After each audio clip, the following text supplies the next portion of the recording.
I'm with Dogs Deserve Better. Okay. What does today mean to you? I've been coming to Puppy Mill Awareness Day since the beginning. I know Kathy and Walter, and we started at the same time, so it's always like a reunion for us. Okay. This is what they do. It's what they're passionate about. Our issues are very similar because we work for chained dogs. They're all dogs that are isolated. They have no families to speak of. They're all dogs that deserve a lot better, so that's why I like to come here. All right, if you can give one piece of information to someone that doesn't come to these events, that are just, they don't care, maybe you can make a difference in that person's life, what would you say? Don't chain your dog. It's Okay. not right. Bring the dog into the home and family. Make the dog part of your life. Now, I work for chained dogs, so I'm not a puppy mill person. However, we have to look at the similarities between chained dogs and puppy mill dogs. They both live isolated 24/7. Neither one of them really has a family. And many dogs are unlucky enough to go directly from a puppy mill onto the end of a chain for their entire lives. So I can't imagine anything worse than that. Growing up in a puppy mill where you get nothing that you deserve, and then going immediately to a chain where you continue to get nothing that you deserve for the rest of your life. There's just no way that that can be okay. So we have to continue fighting. We have to continue working for laws. And in Pennsylvania, for the past 6 years, this is our 7th year of fighting, we've had bills in committee working to get laws for them.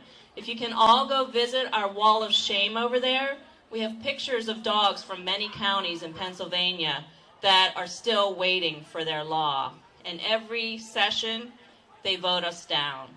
So it's heartbreaking for us, those of us who see these dogs every day, who work for them every day, and know that there's nothing we can do to help them.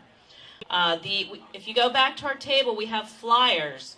And we have a bill this session. We got in right away this year, which is amazing. We have a bill in the House, it's HB 826, and a bill in the Senate, which is SB 972. We have flyers at our table that talk about these bills and what you can do to write your senators and state reps and ask them to support a law for chained dogs. Last year, I was trying to get a law for the chained dogs, and I spent 52 days chained in front of the Harrisburg State Capitol building trying to force them to give us this law. It didn't work, and it was really long and boring and miserable, but it did result in us getting bills in committee right away this year, so it made me see progress, and it made me feel a little hopeful. And I think that they need to hear from all of us, and they need to hear from us repeatedly to make sure that they understand we don't want to tolerate it anymore. So definitely jump on our website. Our website is dogsdeservebetter.org. It talks about the bill, but we have stuff at our booth back there. Please come by, check it out. We'll give you a flyer so you make sure you remember when you get home to write to your state reps.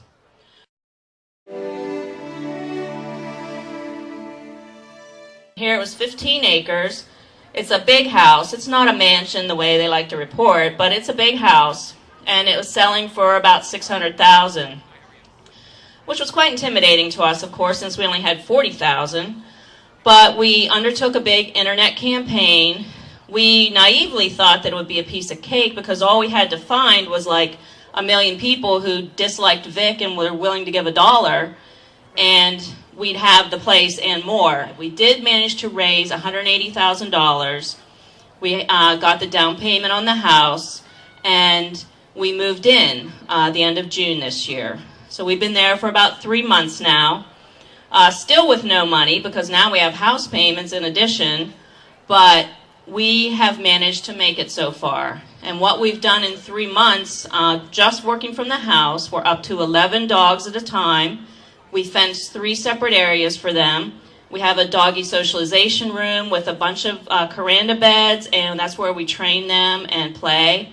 And then we have a doggy bedroom where they sleep in crates right now because we can't really do any better than that. But it's been an amazing transformation. We really wish everybody here would come and see it. When you see the sheds and you see how those dogs lived, and you see where they beat the dogs and where they killed the dogs and where they stuck the dogs when they were injured from a fight. And then you come and see our dogs, and they're off chains, and they're out of pens, and they're happy, and they're running around, and they're playing. It's like the most amazing, happy feeling you can ever imagine. So I really would invite you all to come. We're in Smithfield, Virginia.